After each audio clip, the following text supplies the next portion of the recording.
석유 없는데 잘 사는 나라, 산업다각화. 일본과 한국이 대표적인 케이스예요. 한반도에 갑자기 석유가 많이 있다 그러면 석유 의존도가 높아지면 경제 발전하기 어렵고요. 대세에 입질이 많이 들어와요. 가끔 북한이 석유의 바다에 떠 있다, 통일돼서 우리가 빨리 그 석유를 가져야 된다고 그러는데 석유 없는 상태에서 통일했으면 좋겠어요. 현대 무슬림 근본주의자들의 가장 큰 목적은 무엇이고 문제점은 뭐라고 생각하시나요? 모든 종교의 근본주의라는 건 있거든요. 그러니까 근본주의가 반드시 나쁜 것만은 아닙니다. 내 종교에서 가장 중요하게 생각하는 근본을 잘 지키고 실천하겠다. 그런데 이제 근본주의의 문제점은 일단은 그 해석의 차이가 있어요.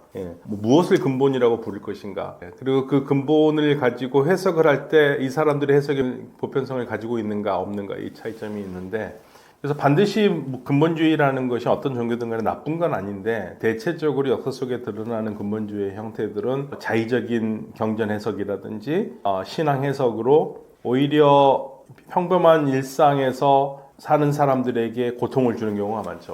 무슬림들 근본주의자들도 같은 문제입니다. 같은 문제가 어떻게 해석할 것인가에 대해서 해석의 폭이 너무 좁아요. 그리고 자의적이에요. 자신들이 생각하는 것만이 옳다고 생각하는 흑백 논리를 가지고 있거든요. 특별히 이슬람과 같은 종교는 행동을 대단히 중요시하는 종교죠. 뭐 그렇다고 해가지고 제가 뭐 그리스도교나 일본 불교가 행동을 중요하지 않다라는 얘기가 아니라, 여기는 법을 상당히 중요시하는 종교이기 때문에 과거에 무슬림들이 해왔던, 이슬람교에서 얘기했던 법을 현대적으로 재해석한다면은, 그리고 현대의 삶 속에서 맞게 재해석한다면은 큰 문제가 없을 텐데, 과거의 틀을 그대로 갖고 가겠다? 대체적으로 근본주의자들이 그 얘기를 하고 있거든요. 과거가 영광스러운 시대고, 그러니까 우리가 그렇게 해야지 잘 살 수 있다? 그게 올바른 신앙이다? 이 극단적으로 하면 어떤 생각이 드냐면, 그냥 7세기에 무슬림 신앙의 선조들이 했던 대로 지금 그렇게 하자. 이렇게 되면 곤란하죠. 그래서 이 무슬림 근본주의자들의 가장 큰 목적은 이슬람 법이 지배하는 그러한 국가 건설입니다. 이게 국가라고 하면은 지금도 국가가 있지 않느냐 그러는데, 그 국가의 틀을 넘어서서 무슬림 국가, 그 법이 지배하는 무슬림 국가를 만드는 것이 이들의 목표고, 예를 들면 IS라든지 알카에다가 그러한 목표를 가지고 있었던 거죠. 그리고 근본주의에서 폭력적인 근본주의가 사실 문제죠. 폭력적으로 자신들의 생각을 타인에게 강요를 하겠다. 이게 이제 문제가 되다 보니까 근본주의자들의 가장 큰 피해자는 실질적으로 무슬림들입니다. 중동이 전쟁을 멈추는 날이 과연 오기는 할까요? 모르겠어요. 석유가 없으면 일단은 싸우지 않겠죠. 이 중동의 전쟁이 어려운 게, 중동 지역이 전 세계 석유 매장량의 55%를 가지고 있거든요. 가스는 거의 40%고요. 그러니까 자원이 계속 있기 때문에 소위 말해서 똥파리가 킬 수밖에 없어요.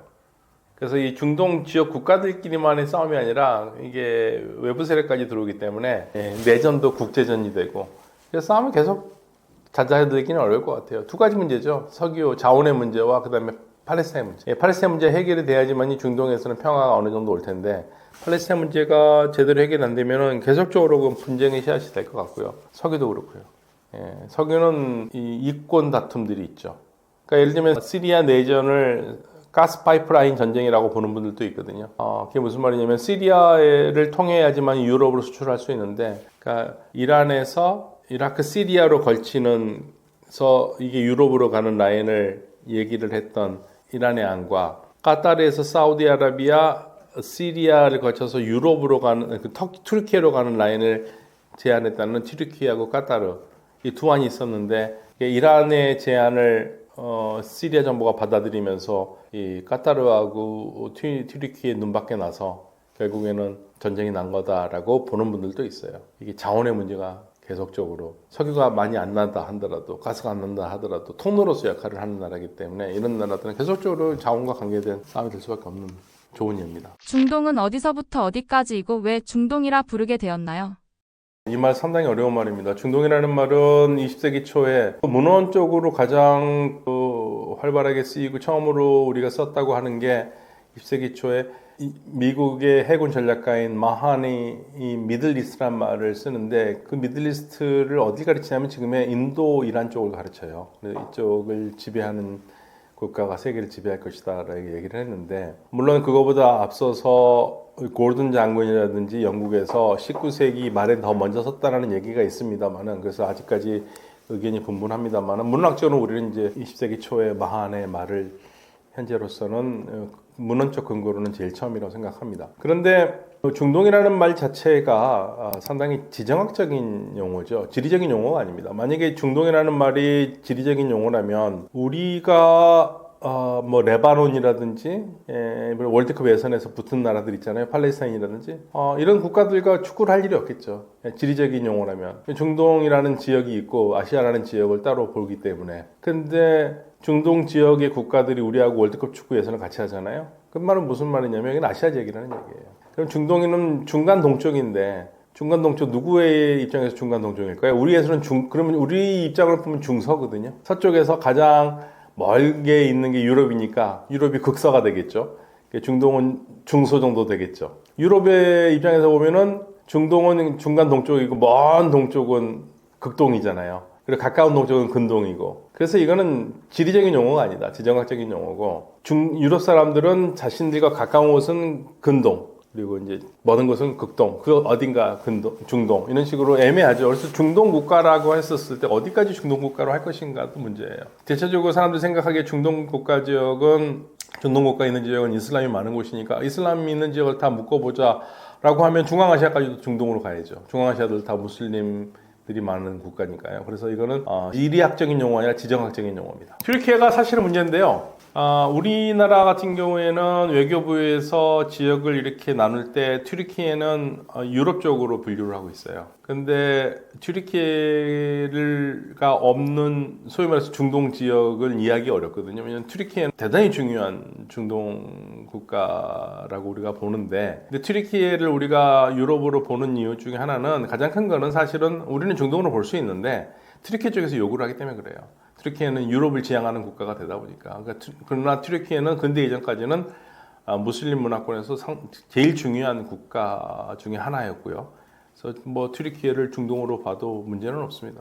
그러니까 튀르키예는 유럽이 되고 싶은 나라죠. 1923년 10월 달에 튀르키예 공화국으로 시작된 이래로 서구와 유럽파, 유럽의 일원으로서 자리를 매김하려고 했는데 유럽 국가들이 잘 안 받아주죠. 유럽 국가가 안 받아주는, 문화적으로는 일단 유럽은 거의 다 그리스도교 문화권인데 튀르키예는 이슬람 문화권이고 일단 이질적이고, 두 번째로는 경제적인 이유 보면은 튀르키예가 인구가 굉장히 많지 않습니까? 그러니까 이들이 만약에 유럽으로 들어오면 유럽에 있는 농업 국가들은 다 몰락해요. 튀르키예 농산물의 경쟁력이 너무 좋기 때문에. 그래서 튀르키예는 지금 뭐 유럽의 문을 두드린 지 100년이 됐지만 받아주지 않으니까 지금은 뭐 그럼 니네 안 받아주면 우리는 안 들어가겠다, 뭐 거의 지금 그런 식으로 거의 자포자기 상태죠. 그렇지만 유럽과의 관계는 끊을 수가 없는, 양쪽으로 다 엮여져 있어요. 양쪽 다 엮여 있는데 스스로를 유럽 국가의 일원으로 오랫동안 생각을 해왔기 때문에 그 관성이 아직까지 완전히 사라졌다고 보기는 어렵습니다. 특이하게도 중동의 국경은 직선인데 이유가 무엇일까요? 원래 만약에 정상적이라면 국경을 건넌다 그러면은 중동 지역에 살고 있는 사람들의 언어나 문화를 고려해서 같은 언어를 쓰고 같은 문화를 있다 하더라도 또 다른 부분도 있잖아요. 예, 그래서 미묘한 차이들이 있는데 그걸 고려했다면은 사람들이 어디 지역에 살고 그거를 다 관점을 가지고 관심을 가지고 했었다면 이런 지도가 안 나오겠죠. 예, 그러니까 유럽이 자신들의 이익에 따라서 그은 지도기 때문에 거기에 있는 사람들 별로 중요하지 않았죠. 그래서 유럽이 영향대로 부었고요.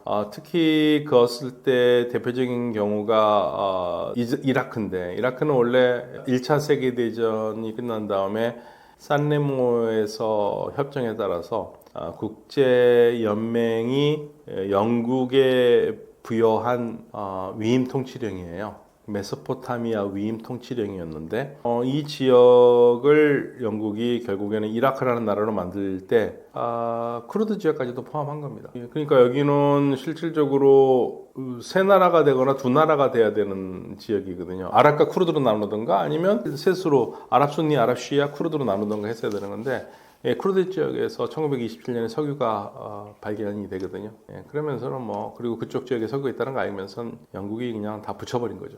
그러니까 이런 식으로 국경이 자의적으로 그어졌어요. 그렇죠. 영국과 프랑스, 특히 아라비아 반도 지역에서는 영국과 프랑스 영향력이 너무 막강했기 때문에 프랑스는 북아프리카 외에도 시리아, 레바논 지역을, 그러니까 사실 엄밀히 따지면 1920년에 있었던 산레모 국제협정에서 영국은 메소포타미아, 팔레스타인 이 두 지역을 위임 통치령으로 받았고요.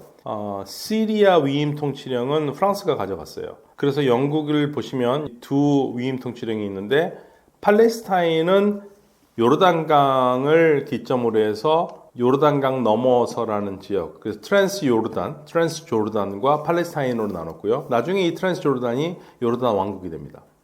1921년에 이 선을 그어요, 처칠이. 메소포타미아 위임 통치령은 이라크로 만들었고요. 그리고 프랑스는 이 시리아 지역을 레바논과 시리아로 나눠서 레바논이라는 국가를 만들고 시리아라는 국가를 만들었거든요. 이런 식으로 다 영국과 프랑스의 외세가 이쪽 지역의 국민국가를 건설하는 기초를 닦은 거죠. 그리고 그 틀에서 지금까지 나라들이 이어가고 있는 거고요. 압도적이죠. 서구의 지배력은 압도적이었습니다. 이스라엘, 이라크, 이란, 시리아 이 사각 관계를 쉽게 이해하기 위해서 필요한 배경 지식은 어떤 게 있을까요? 이스라엘, 이라크, 이란, 시리아 사각관계라는 것은 사실은 사각관계가 될 수밖에 없는 거는 결국엔 이제 이란 문제거든요. 큰 걸로 보면 현대 중동에서 가장 큰 분쟁의 문제는 이란과 이스라엘의 문제예요. 시점은 1979년 이후고요. 1979년 이후 이란 혁명이 성공하면서 79년 이후에 이란이 이스라엘을 보는 눈이 그전과 달라지면서 이 두 국가 사이에 있는 이라크와 시리아가 이 틀 안에 말려 들어가는 거죠. 현재로서는요. 이란은 레바논에 있는 헤즈볼라를 지원하기 위해서는 이란에서 이라크, 시리아, 레바논으로 이어지는 저항의 축, 시아 초승달 지역을 만들었고요. 여긴 이제 대이스라엘 전선이죠. 그럼 79년 이전에도 이들 관계가 이랬느냐? 사실은 그렇다고 보진 않아요. 79년에는 오히려 이스라엘이 가장 골치 아프게 생각했던 나라는 이라크입니다. 이라크라는 나라가 강국이었거든요. 군사적으로도 강국이었고. 그래서 이스라엘은 이라크를 대단히 두려워했죠. 이라크가 위험한 국가라고 생각을 했고. 시리아는 이스라엘과 바로 붙어 있는 나라인데 시리아와 이스라엘의 관계는 냉전 시대에 특히 이번에 축출된 아사드의 아버지 하페즈 아사드가 1971년에 대통령이 됐는데 1970년 정권을 잡아가지고요. 둘은 70년 이후의 전쟁을 73년에 제4차 중동전쟁을 했고 이스라엘은 여전히 67년에 시리아로부터 뺏은 골란고원을 유지하고 있습니다. 4차 전쟁 이후에 이스라엘과 시리아는 바로 옆에 나라인데도 싸움을 여러 번 했지만 실질적으로 아사드 정권은 이스라엘과 더 이상 싸움을 하지 않았어요. 그래서 아사드 정권은 이스라엘이 보기에는 사탄은 사탄인데 말이 통하는 사탄이었어요. 그러니까 관계가 그렇게 나쁘지는 않았습니다. 좋은 건 아닌데 그렇게 나쁘지 않았다는 얘기는 둘이 서로 외교를 하거나 그런 건 아닙니다. 서로 왜냐면 완전히 단절되어 있는 상태이기 때문에. 그렇지만 싸움은 없었다는 얘기죠. 그러니까 이 79년 이후에 이란이 정권을 바꾸고 아랍 지역에 영향력을 투사하면서 특히 시리아가 아들 아사드, 즉 바샤르 아사드 때 이란과 계속적으로 가까워지면서 이스라엘과 척을 더 많이 지게 됐죠. 그렇지만 그래도 사실은 2011년 아랍에 보면 이전까지도 시리아와 이스라엘의 관계는 말 그대로 말이 통하는 사탄이었어요. 크게 싸움이 없었어요. 근데 이제 2011년 이후에 아랍의 봄이 되면서 이스라엘의 시리아의 정권을 바꾸고 싶었던 가장 큰 이유는 역시 이란 때문에 그렇습니다. 이란이 직접적으로 이제 군사력을 구축을 하면서 그러면서 이렇게 문제가 된 거죠. 그리고 이란과 이라크의 관계는 이란과 이라크는 시아파로서 밀접한 관계가 있어요. 12만 시아파로 같이 되고 특히 이라크의 시아파들이 60%가 됩니다. 이라크 내에서. 그래서 이들이 또 사는 지역도 남동부 쪽에 주로 많이 살고요. 이란과 가까운 쪽에서 서로 연결돼 있고, 이라크의 순니파들은 시리아 쪽과 붙어 있는 쪽, 즉 서쪽에 살거든요. 예, 그래서 이라크와 시리아의 순니들은 서로 연결되는 거예요. 그런데 시아파하고 연결되지는 않습니다. 그런데 시리아 정권이 시아파 정권이었기 때문에, 시아파에서 파생된 알라위파였기 때문에 시리아의 대다수를 차지하고 있는 순니파 사람들이 대단히 불쾌하게 생각을 했죠. 그래서 언제든지 넘기고 싶었던 마음이 굉장히 강했고, 특히 무슬림 형제단이라든지 이런 그 이슬람주의자 그룹들이요. 그래서 이 지역은 종파와 정치적 이해관계 에 얽히면서 이 네 나라가 사국지를 벌여온 겁니다. 자원의 저주가 어떤 의미인가요? 그러니까 자원의 저주라는 게 있어요. 1959년에 북해에서 네덜란드가 영국과 석유를 발굴하거든요. 네덜란드 아시다시피 제조 강국이잖아요, 유럽에서. 석유까지 나니까 얼마나 잘 살 거라고 생각했습니까? 그게 아니더라고요, 이거예요. 이게 자원의 저주라고 얘기를 하죠. 그래서 이제 그게 유명한 이코노미스트가 만든 말이 네덜란드 병이라는 걸 얘기를 한 겁니다. 더치 디지스라고. 자원 때문에 잘 나가던 네덜란드 경제가 오히려 높은 그 자국의 화폐 가치 높아지잖아요. 석유 자원으로 돈을 벌기 시작하니까. 그리고 석유 산업이라는 게 기본적으로 일자리를 창출하는 사업이 아닙니다. 석유 산업은 금융에 더 가까워요. 그렇다고 해서 석유가 많이 난다고 그래가지고 고용이 늘지는 않아요. 석유 산업에서. 그래서 우리가 자원이 많은 게 좋은 거냐? 그렇지 않다는 얘기예요. 결국에 자원의 문제가, 저도 우리나라에서 석유가 많이 나왔으면 좋겠다는 생각을 그전에는 많이 했는데, 중동이나 이런 석유를 공부해 보니까 아우, 석유 많이 나와서 이게 좋은 건 아니다. 상당히 부작용이 많이 있을 수 있으니까 가장 좋은 건 석유 없이 잘 사는 게 제일 좋습니다. 석유 없는데 잘 사는 나라, 산업 다각화. 일본과 한국이 대표적인 케이스예요. 둘의 자원의 저주를 받은 나라인데 자원 없이도 아무튼 경제 발전을 해왔잖아요. 이런 게 중요하죠. 사실은 저는 그래서 석유가 너무 많이 나고, 그러니까 석유가 있다고 생각을 해보세요. 한반도에 갑자기 석유가 많이 있다 그러면 일단은 첫 번째로 석유 의존도가 높아지면 경제 발전하기 어렵고요. 두 번째로는 그 무엇보다도 외세의 입질이 많이 들어와요. 그래서 저는 뭐 가끔 북한이 석유의 바다에 떠 있다, 통일돼서 우리가 빨리 그 석유를 가져야 된다고 그러는데, 저는 통일은 반드시 해야 된다고 믿는데 석유 없는 상태에서 통일했으면 좋겠어요. 그리고 우리가 다 된 다음에 그때 발견하면 되는데, 석유가 있다 그러면 통일하기 어려워요. 여러 나라들이 꼬일 거예요. 안녕하십니까. 성원대 유럽연화연구소에서 이슬람과 중동을 가르치고 공부하는 박현노입니다.